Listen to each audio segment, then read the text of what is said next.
A very good morning to all of you. In the last class, we discussed some problems in electrostatics. We looked at forces on charges, etc. Today, what I am going to do is to discuss some problems in the field of using magnetic fields. So, we will continue with our discussion on problems. So, I will discuss today problems in magnetic fields. So, let us look at the first question. Consider a vector field given by f is equal to k x I cap plus k y j cap, where k is a constant.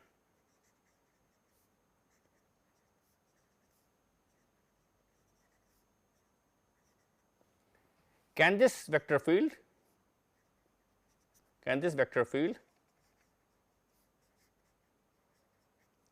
represent a magnetic field?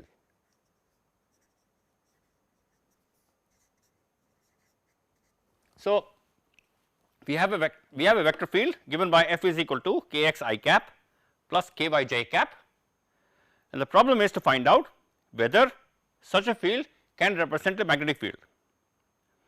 Now, what do we know about properties of magnetic fields? We know that magnetic fields must satisfy an equation which is essentially says that integral B dot dA must be 0.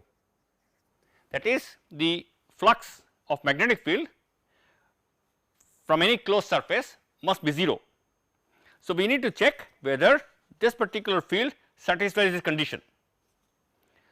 Now, as before, I can take any arbitrary surface, any arbitrary closed surface, and calculate the value of integral f dot dA and check whether it happens to be 0.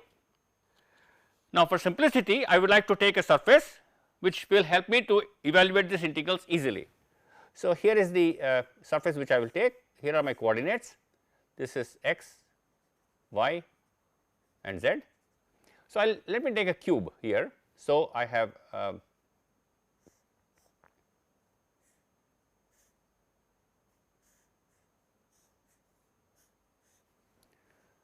cube of side A,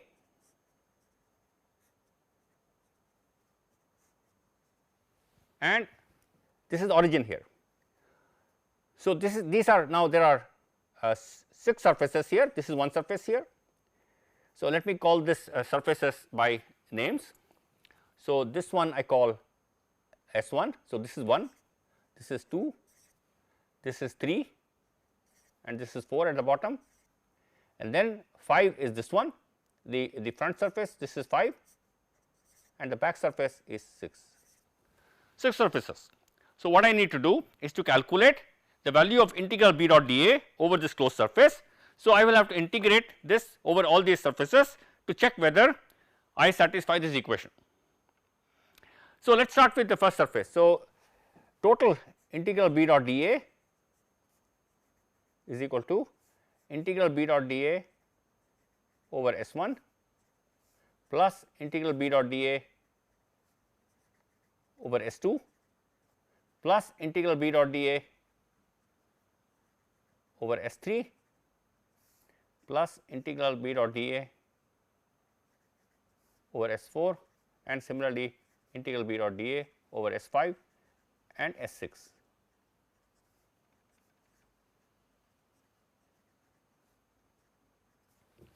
Okay, so, I need to calculate each of these integrals and check whether the sum is equal to 0. So, let us start with integral B dot dA over S1, integral B dot dA over S1. So, let me redraw the figure here. So, remember this is the cube in which I am integrating. So, this is S1, this is x, y, and z. So, what is dA for this? dA will be equal to, it is an area which is the normal to this area is pointed along the x direction. This is the normal. So, the area vector will be, and this surface is parallel to the y z axis. So, dA will be dy dz into I cap, and B is given by k x I plus k by j cap. So, B dot dA on this surface. So, this distance being A, first of all this is equal to, this is k x I plus k by j at x is equal to A dot I into dx dy dz. So, this is nothing but k A, I have to substitute x is equal to A and j dot I 0. So, k A dy dz. So, integral B dot dA over S1, which is equal to integral k A dy dz over S1, which is equal to k A times integral dy dz over S1, and dy dz over S1 is nothing but the area of this flat surface, which is nothing but A square. So, I get k times A cube. So, that is the flux of magnetic field crossing the surface S1 is k A cube for this given magnetic field. Similarly, I can calculate the flux through all other surfaces. So, for example, let me just calculate one more surface, which is S2. So, let me calculate from S2. So, integral B dot dA over S2. So, again I draw the figure here.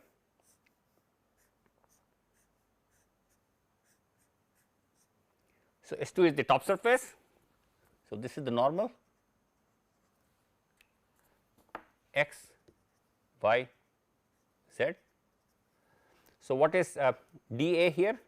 dA will be equal to, now this surface is oriented, the area is along y cap. So, this is j cap and it will be dx dz,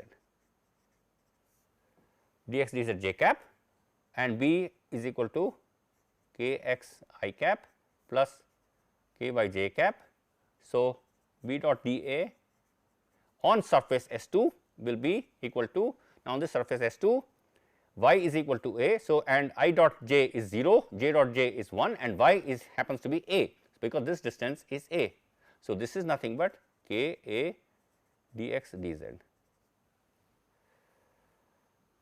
So, integral over S2 B dot dA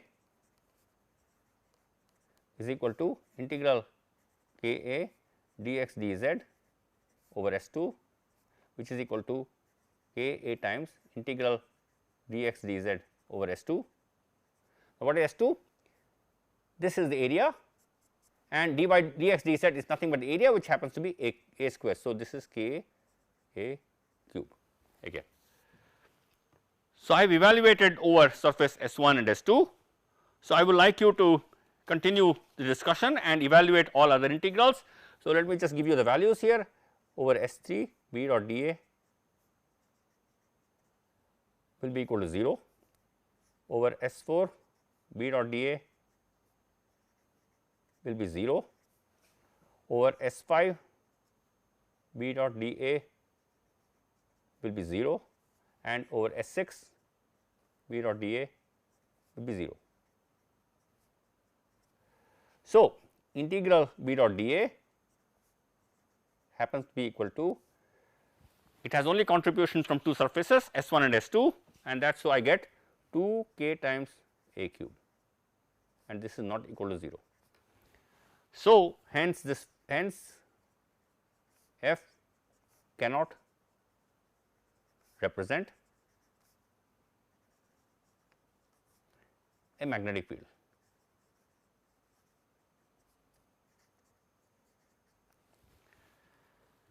So, this particular vector field which I wrote as in the question, this particular vector field cannot represent a magnetic field, because integral B dot dA of this vector field is not 0 over a closed surface. So, please remember, just like not all vector fields can represent electric fields, not all vector fields will represent magnetic fields. So, they have to satisfy certain properties to be able to represent an electric field or a magnetic field. Now, let me look at another question here. So, calculate the magnetic field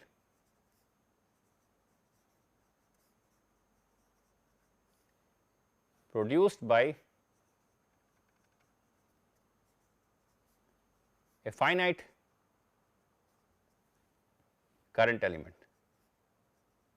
as shown.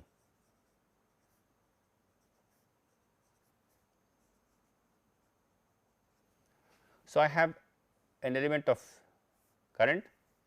So, this current is I here, and I want to calculate the magnetic field at some point P here due to this current element.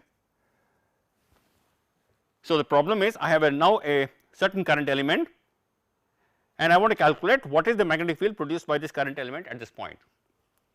Now, obviously, this current element cannot exist independently, but in many circuits you will have many straight sections, and for each section I can actually individually calculate the magnetic field, and so from there evaluate the total magnetic field from there. So, I would like to evaluate this. So, for this what I do is the following: I take a small element of length here. So, let me call this direction this as z axis, and let me call this distance as r from here. So, I take a small element and join these 2 points. So, this is the small current element which I will call I dl, and this distance, this vector I call s vector, and let me call this angle as theta. So, I calculate what is the magnetic field produced by this small current element at this point and integrate over all elements from this point to this point to get the total magnetic field. And the magnetic field produced by this small current element dB will be equal to mu naught by 4 pi I dl cross s by s cube.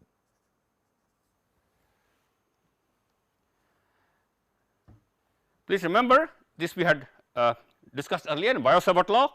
The magnetic field produced by the small current element dl vector at this point will be I dl cross s by s cube into mu naught I by 4 pi.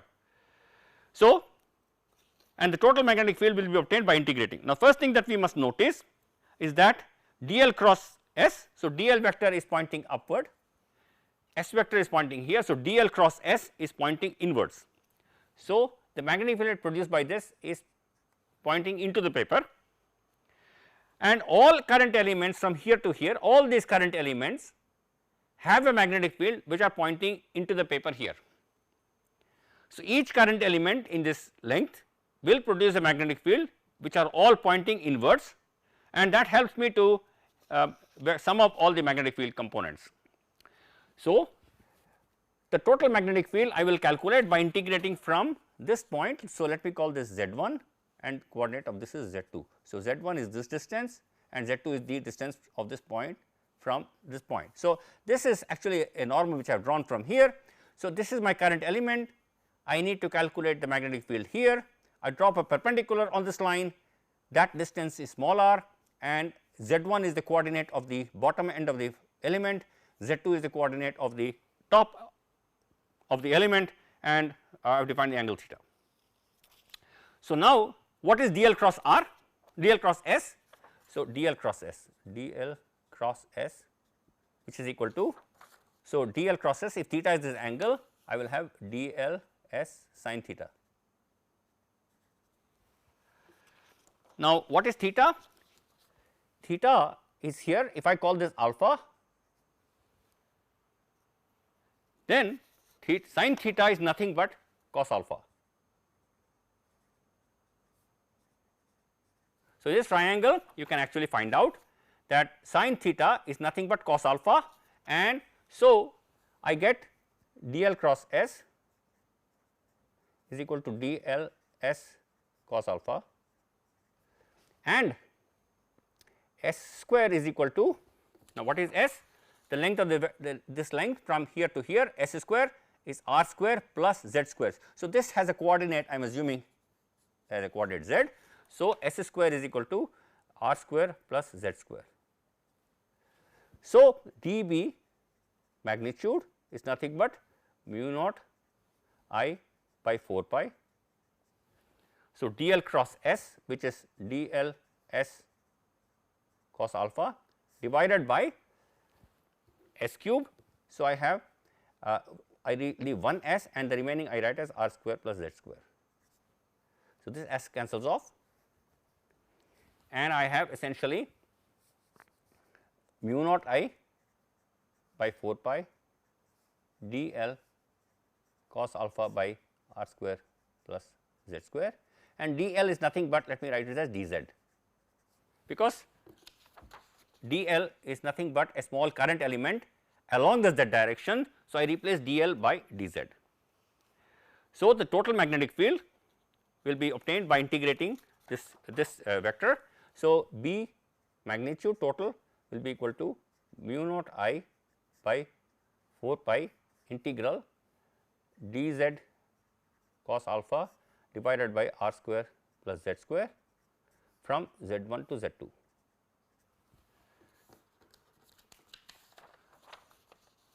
Z1 is the coordinate of the bottom point of this element, Z2 is the top coordinate. So, from Z1 to Z2 if I integrate, I will get this. Now, I can use a small change of variables. So, Z is equal to, if I write Z is equal to r tan alpha, you can see here Z is this distance, r is this distance, alpha is this angle. So, Z by r is tan alpha. So, Z is equal to r tan alpha. So, and dz will be equal to r secant square alpha d alpha, and r square plus z square is nothing but r square into 1 plus tan square alpha, which is equal to r square secant square alpha. So, magnetic field vector magnitude is mu naught I by 4 pi integral. So, dz is r secant square alpha d alpha cos alpha by r square secant square alpha. So, secant square alpha cancels off and I get mu naught I by 4 pi r integral cos alpha d alpha, which is equal to mu naught I by 4 pi r sin alpha 2 minus sin alpha 1, where alpha 1 and alpha 2 are the limits. And so, let me write here. So, alpha 1 is this angle and alpha 2 is this angle. So, alpha 2 is this angle where the top portion of the element subtended at this point, and alpha 1 is the angle subtended by the bottom portion of the current element with the horizontal line at this point P. And I can from here I can immediately write the values of sin alpha 1 and sin alpha 2 in terms of Z1 and Z2. So, you can see here sin alpha 1 is this Z1 divided by this distance, and sin alpha 2 is Z2 divided by this distance. So, I can also write this equation in a slightly different form. So, magnitude will be vector which is equal to mu naught I by 4 pi r into Z2 by square root of Z2 square plus r square minus Z1 by square root of Z1 square plus r1 r square.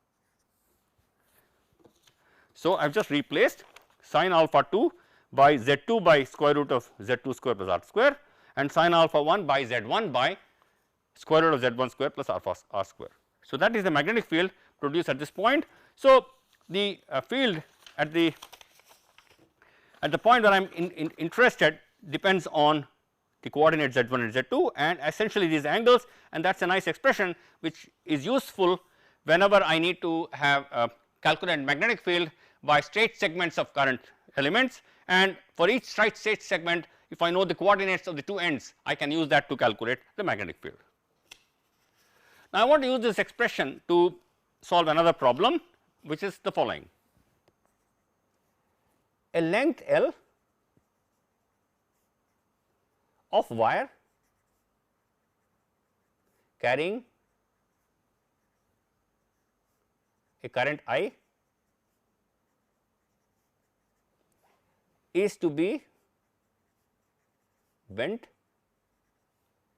into a circle or a square each of 1 turn.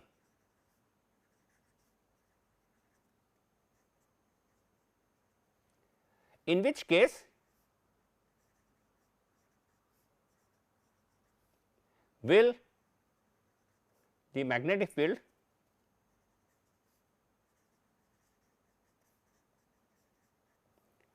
at the center be greater. That means, from a given length I make a square, and for the same length I make a circle, and at the center I want to calculate the magnetic field.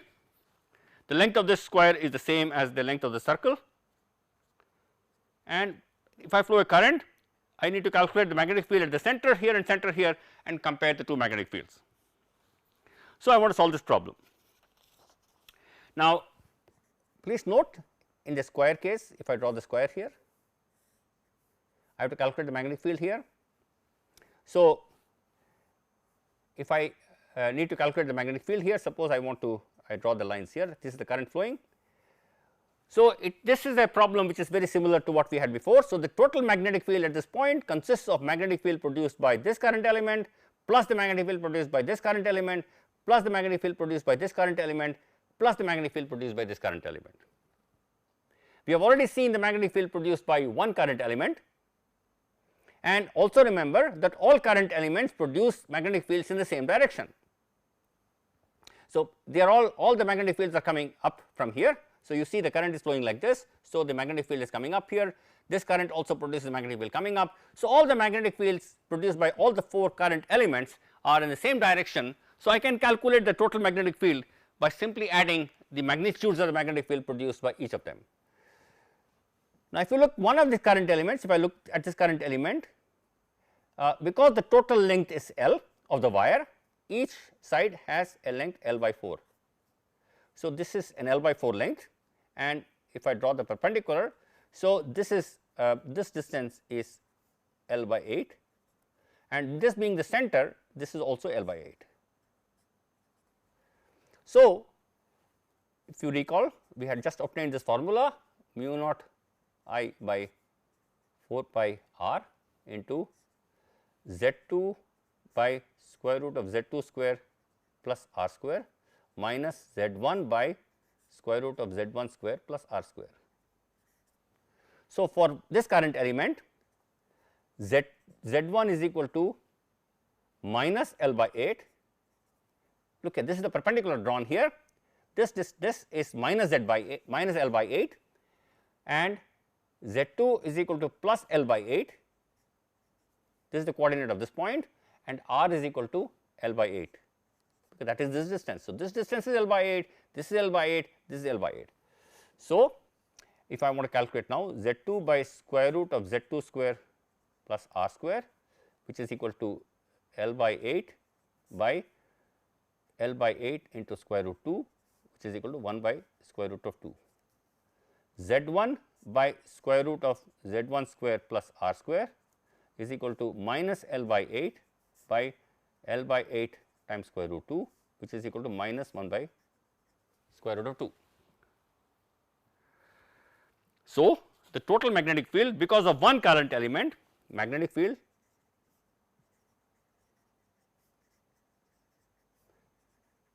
due to one side of the square will be equal to mu naught I by 4 pi into L by 8. Remember, r is here, that is L by 8, and then I have 1 by root 2 plus 1 by root 2, which is equal to 2 mu naught I by pi L into root 2. So, this is 2 by root 2, which is root 2, and I have 2 mu naught I by pi L into root 2. So, the total magnetic field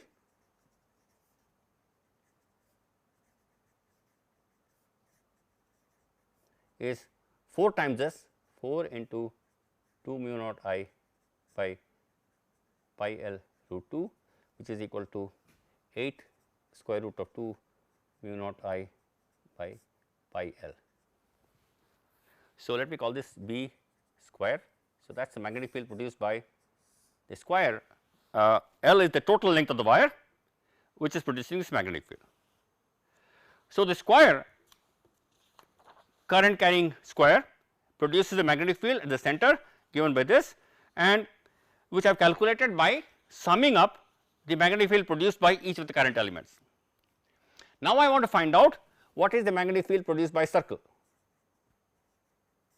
So, that is my wire put in the circular form, and if the radius is r, the total length is L, which is equal to 2 pi r. So, the radius of the circle will be L by 2 pi. Now, to calculate the magnetic field here, I use again I can very simply use Biot-Savart law. So, here it is, so I take a current element. So, this is d phi and this angle is phi. So, this is r d phi and the current is flowing like this. So, I can write dB. So, the current is flowing like this. This is the S vector here. So, you can see here this line dl is always perpendicular to this S vector r vector here, and so I will get dB is equal to mu naught I by 4 pi into I into the length dl cross r. So, dl is r d phi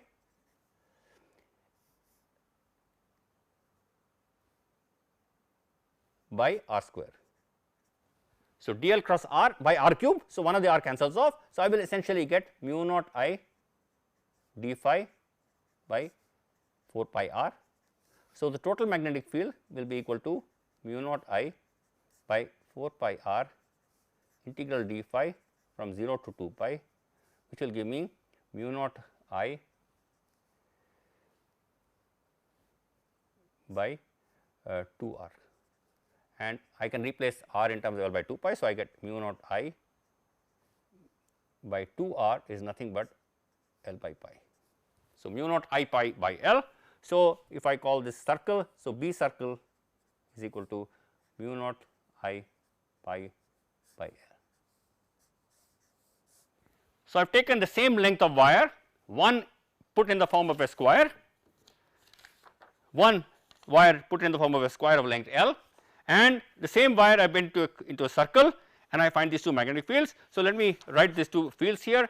So, for the square B s was equal to 8 square root of 2 mu naught I by pi L, and B for the circle of the same length is mu naught I pi by L. So, the ratio B square by B circle will be equal to 8 square root of 2 mu naught I pi L divided by mu naught I pi by L, and that is equal to, so I cancels off, mu cancels off here, and L cancels off. So, I get 8 square root of 2 by pi square, which is approximately 1.15. So, if you take a certain length of wire and put it in the form of a square or in the form of a circle, the magnetic field at the center of the square will be larger by a factor of 1.15 compared to the magnetic field produced at the same point if the wire was bent into the form of a circle. So, you have seen here how to use the Biot-Savart law to calculate the current element magnetic field produced by current element, and use that to calculate the magnetic field produced by wire structures consisting of multiple current elements. So, if you are given, for example, an n-sided polygon with straight current elements, you can actually calculate the magnetic field produced by each of those elements, add them up. But please remember, magnetic fields are vector quantities, and you have to ensure that all the fields you add are done in vector addition. Let me go to another problem, another interesting problem here. If a finite wire is used to wind 6 turns around an insulating sphere of radius a, such that each turn makes an angle of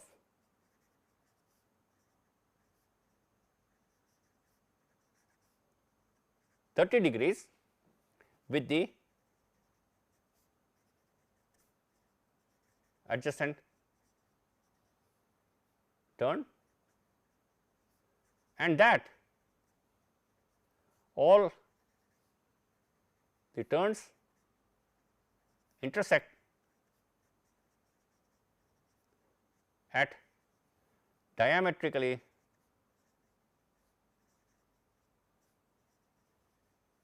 opposite points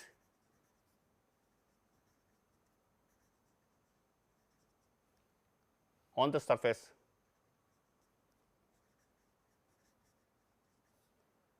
of the sphere.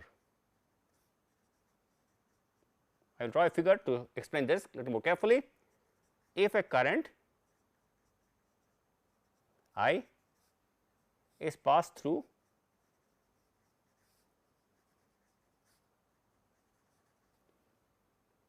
these turns, find the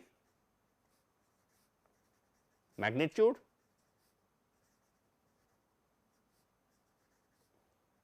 of the magnetic field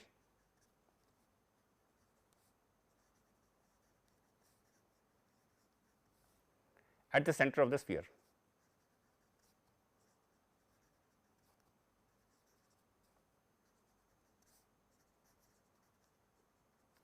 So, let me draw a figure to explain this problem.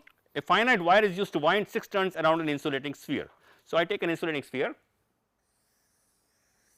of radius a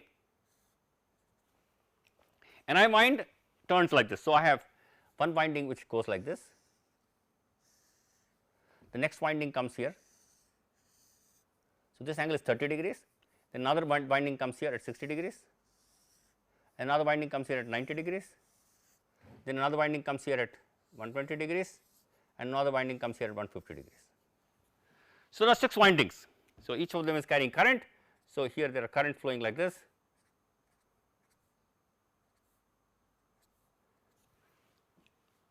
So, I have 6 windings, each of them rotated by 30 degrees. So, this is horizontal, next 30 degrees, 60 degrees, 90 degrees, 120 degrees, 150 degrees, and then you have the original one which is at 180 degrees. So, the problem is to calculate the magnitude of the magnetic field at the center. Now, what is actually happening is, for example, the horizontal winding will produce a magnetic field like this at the center. The next winding, which is at 30 degrees, will produce a magnetic field at the same point slightly inclined. Because the two windings have the same radius, they will produce the same magnetic field, but inclined now by 30 degrees. The next one, which is at 60 degrees, will produce one inclined at 60 degrees. The fourth one will be at 90 degrees, it produces like this. Then the one which is at 120 degrees produces like this. Then the one which is at 150 degrees will produce like this. So, you have 6 turns, each of them producing a magnetic field which is slightly oriented with respect to these the earlier magnetic fields. So, what you need to do is to calculate the total magnetic field, the sum of the magnetic fields of all this, and we have to remember, as I mentioned, that magnetic field is a vector quantity and I must use vectorially. So, let me draw the vectors. So, you will have one magnetic field like this, next one 30 degrees, next one is 60 degrees, next one is 90 degrees, then 120, 150. So, these are the 6 magnetic fields produced. So, I can actually calculate the magnetic field along the vertical directions and the magnetic field along the horizontal direction, and from those two I can add up the total magnetic field I can calculate. So, now let me first calculate component of magnetic field along the vertical direction.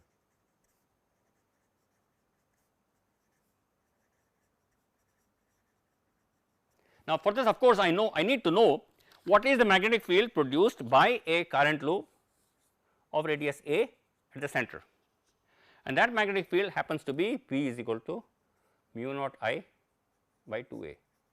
We just now calculated in the earlier problem the magnetic field produced by a current element like current, a circular loop of current will be like this, and it is pointing perpendicular to the plane of the circular loop, and it has a magnitude mu naught I by 2a at the center.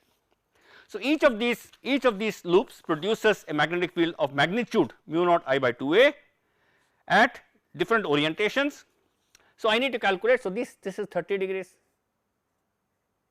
this is another 30 degrees, this is 30 degrees, this is 30 degrees, and this is 30 degrees. So, what is the vertical component? B vertical.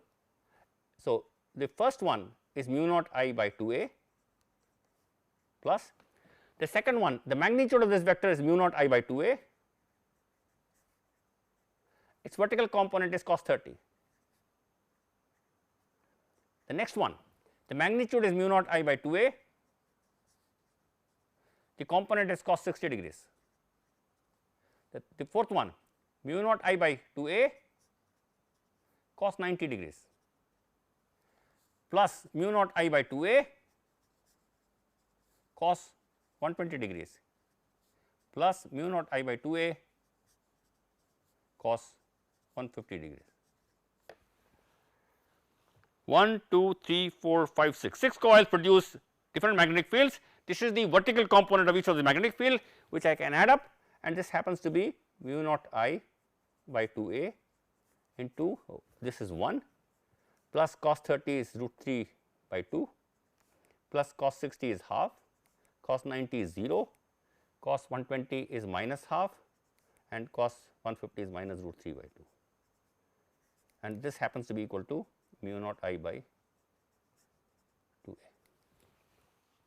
So, what is actually happening is the vertical component of this field is cancelling the vertical component of this field, the vertical component of this field is cancelling vertical component of this field, there is no vertical component of this. So, the total vertical component is nothing but the magnetic field produced by the horizontal coil, which is essentially vertical, and it is mu naught I by 2a. I can similarly calculate the horizontal component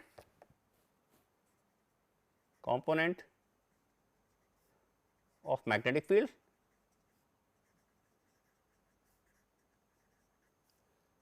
along the horizontal direction.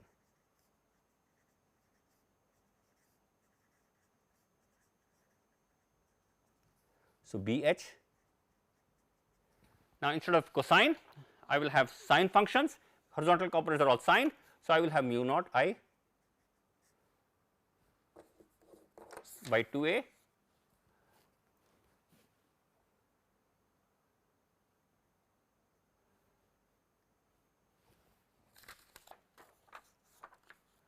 So, sin 0 plus mu naught I by 2a sin 30 degrees plus mu naught I by 2a sin 60 plus mu naught I by 2a sin 90 plus mu naught I by 2a sin 120 degrees plus mu naught I by 2a sin 150, and you can simplify this. This is mu naught I by 2a into 0 plus half plus root 3 by 2 plus 1 plus root 3 by 2 plus half.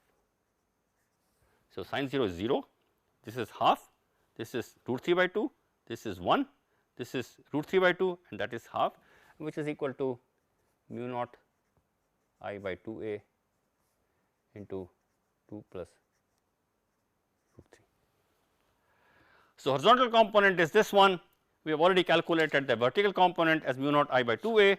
So, we can calculate the total magnetic field magnitude. So, B magnitude is equal to b vertical square plus b horizontal square root, which is equal to mu naught I by 2a into 1 plus 2 plus root 3 whole square whole raised power half, and that comes out to be about 1.93 mu naught I by a.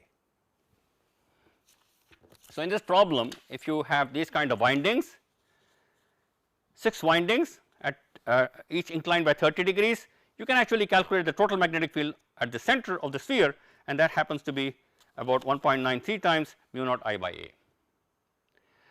So, this problem tells me that I can actually use the magnetic field produced by small current elements, and here it was a circle, and I must be careful in calculating the total magnetic field, because magnetic fields are vector quantities, and when I add the vector quantities I have to be a little careful.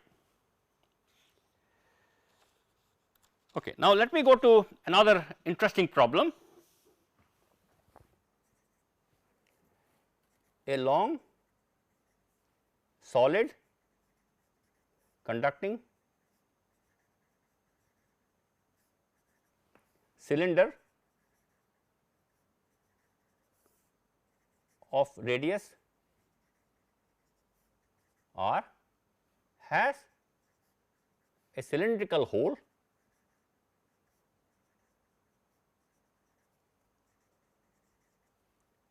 of radius a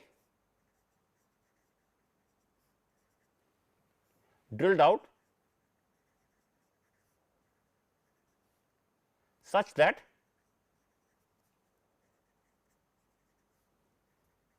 the axis of the hole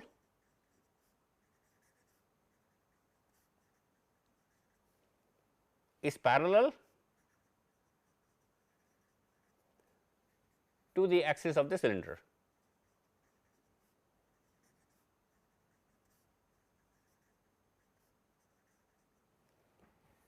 If b is the distance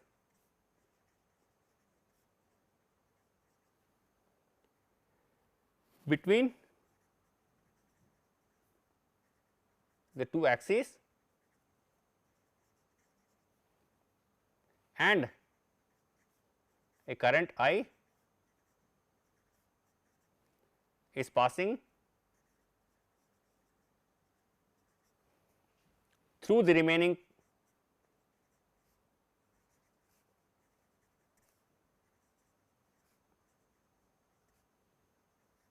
solid cylinder,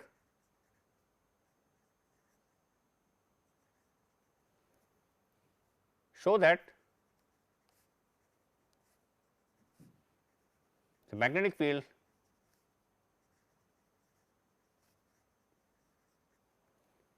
is constant throughout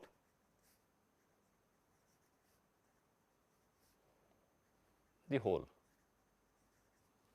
So, the problem is essentially like this. I have a solid conductor, cylindrical conductor, and I have a hole drilled out. So, the conductor now has only, this is only the conductor now,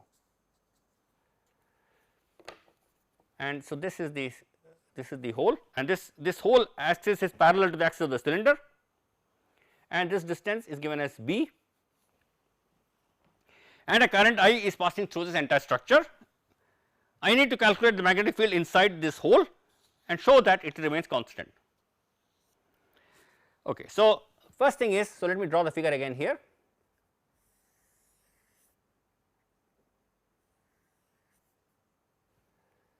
So, I need to take a point here, so that is the center. So, please remember there are so the conductor is only this part is only the conductor. Now, the problem to calculate the magnetic field like this may become complicated, but I can use a very simple procedure which involves superposition. So, what I can do is I calculate the magnetic field produced by a completely solid cylinder without the hole. I calculate the magnetic field produced by a cylinder of this diameter of this size at the same point, and then subtract the two. So, I first calculate the magnetic field at this point because of the solid cylinder without the hole. Then I calculate this magnetic field at the same point because of a cylinder of this radius at the same point, and then subtract the second magnetic field from the first magnetic field to get the magnetic field at this point because of this the cylinder with the hole. So, that is the procedure we are going to do. So, for this first let me calculate the current density.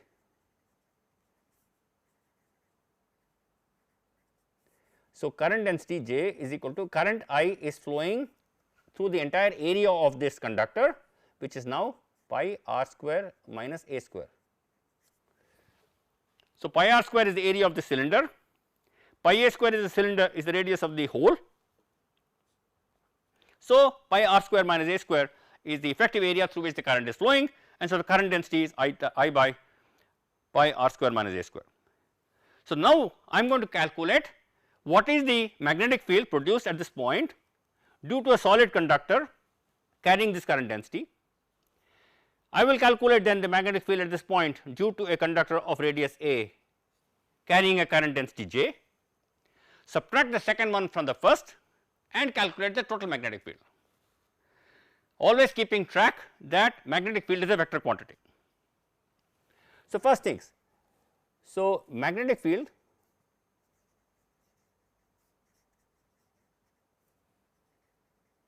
due to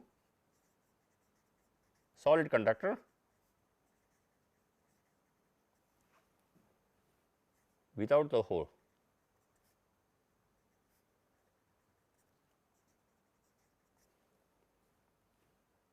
Of radius r. So, I need to calculate the so this distance. So, this distance let me take it as r. So, we can so this is now, so the problem is essentially I have a solid conductor of radius r and I take a point at distance r from here, and the current is flowing parallel to the axis of the wire. So, the magnetic field will be in this azimuthal direction. So, I can actually use Ampere's law. So, I can use this law, integral B dot dl is equal to mu 0 I enclosed. So, because the magnetic field is azimuthal as we have done before, B dot dl just gives me 2 pi r times B is equal to mu naught I enclosed will be J times pi r square. Pi r square is the area and the enclosed current is this thing. So, B is equal to the magnitude of B will be equal to mu naught J r by 2. Now, at this point the magnetic field will be directed like this. So, let me call this, so in this figure this is the normal. So, let me call this n1. So, I can write the magnetic field vector as mu naught J r by 2 n1 cap. So, that is the magnetic field produced by a solid conductor of radius capital R at a distance small r from the center. Now, I must calculate what is the magnetic field produced by a cylinder of radius a. So, let me draw the same figure. So, this was the bigger cylinder of radius r and I am now, so this is the center. Now, I take a cylinder of this radius a and calculate the magnetic field at the same point. So, magnetic field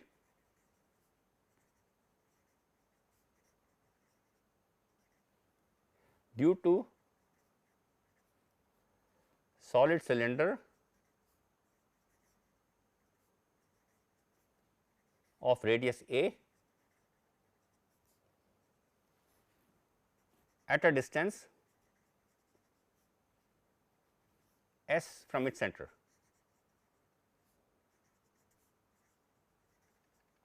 So, this distance I am going to assume is s. So, if I go back to the original figure, I have called this distance as r, this distance is s.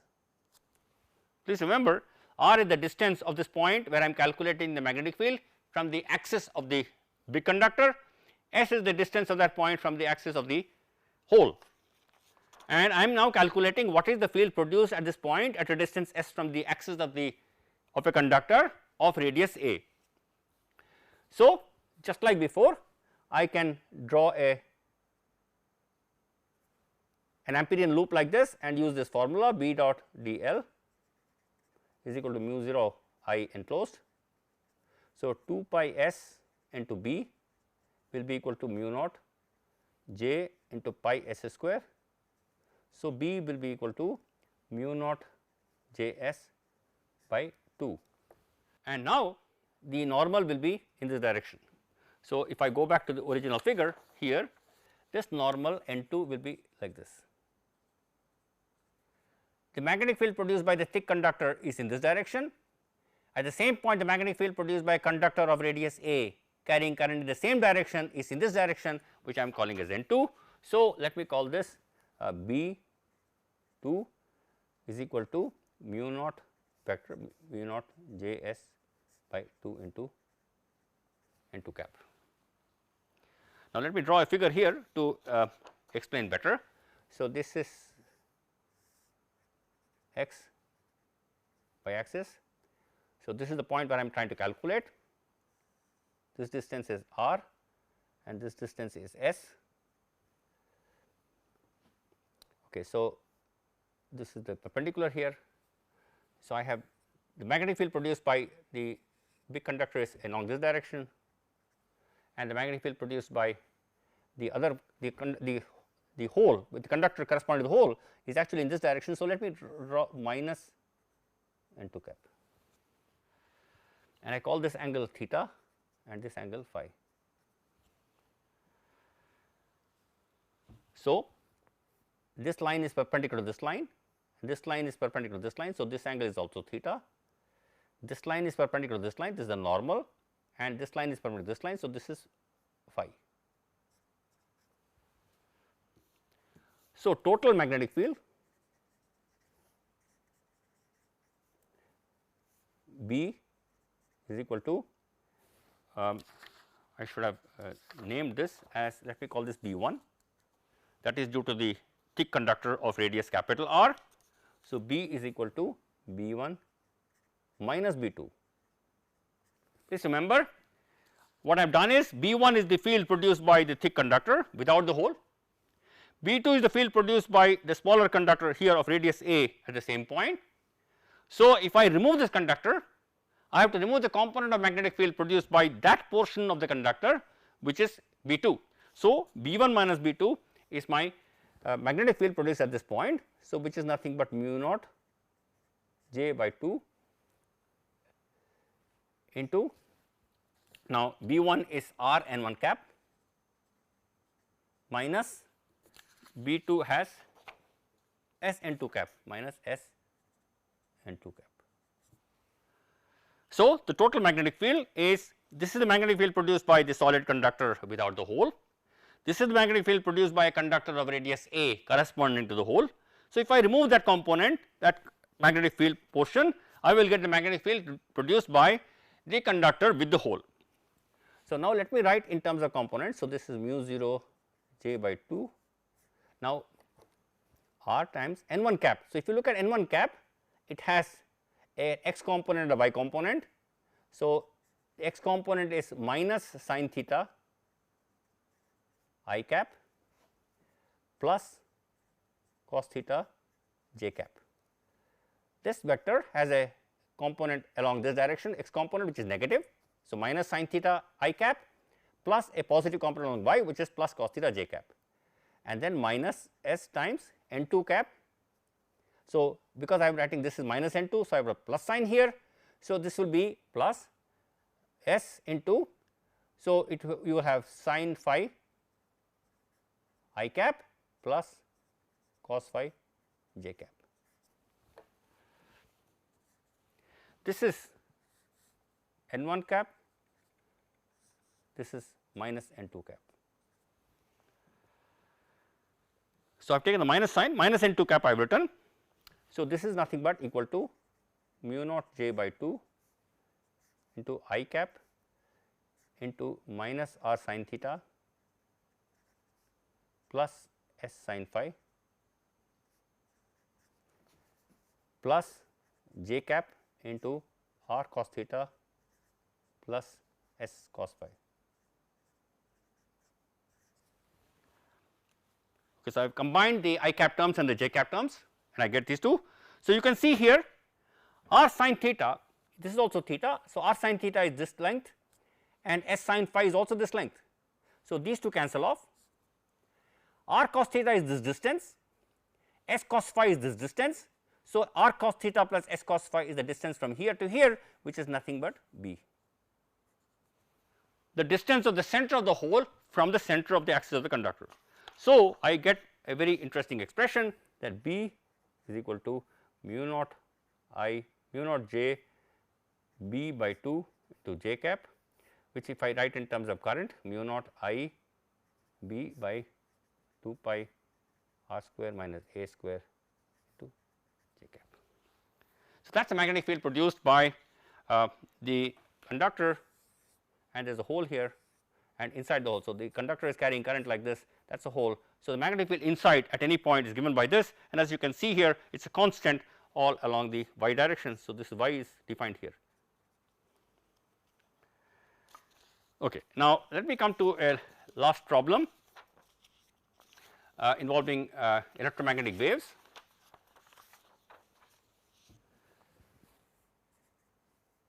The electric field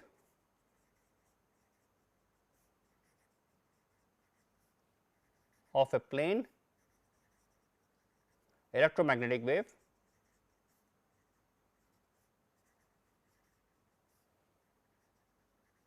propagating in free space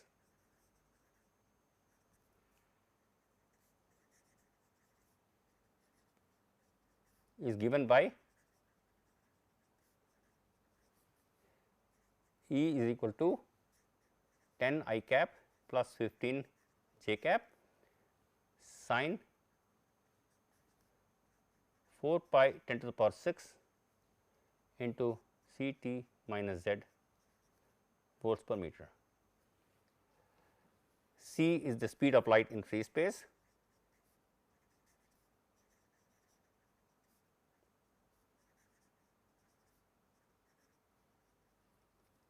and z is in meters. So, what is the wavelength of the wave?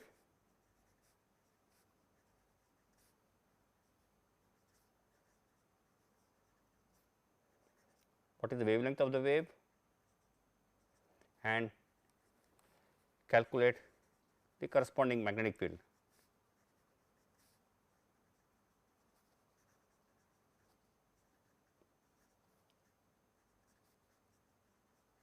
So, let me give you the answers. I would like you to work it out. Please remember, electromagnetic fields, you have to find out what direction is the wave is propagating, and so let me give you the answers. So, the wavelength is 0.5 micrometers and the B field will be given by 15 I minus 10 j by C sin 4 pi 10 to the power 6 into t minus. So, that is the magnetic field. So, we will stop here. So, what we have done today is to discuss some problems in magnetic fields, and which has exposed how we can employ techniques like Biot-Savart's law or Ampere's law to calculate fields produced by various configurations.